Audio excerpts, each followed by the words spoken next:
I'm amazed by this Susan Boyle phenomenon.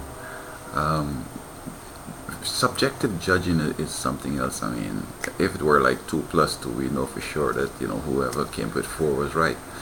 Um, from the first time I saw Miss Boyle, I figured that she had some mental problems. I don't know if she was fully developed or whether she was a mongoloid or what, Down syndrome.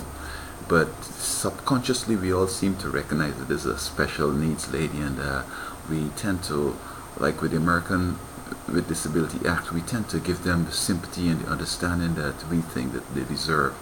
And so perhaps her, rise to fame could have been more or less a sympathy factor than really talent, because there, I mean, who could say, whether she sang better or not? I mean, objectively, it's kind of tough. There's always that subjective, intent, emotional thing, and so on.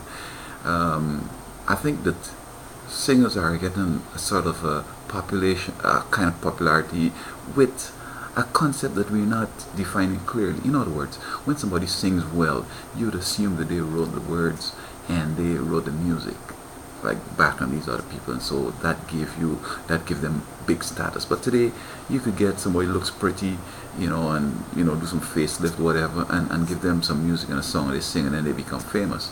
And what about the person who wrote his own and performed the same music? I mean, how will you judge it? But apart from that, I'm seeing that many of the big stars are melting down. We have Britney Spears, we have Michael Jackson, all these people, they come up doing some stupid stuff. So her tantrums and her breakdown after losing just confirmed to me that she really wasn't this big star we were trying to make her.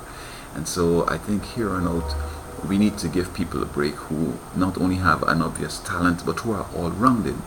They can get along with people, they have a good understanding and appreciation of themselves, understand what's going on, and if they were to become the big star of the world, they could handle it and move on without changing their lives and becoming tyrants or weirdos or whatever.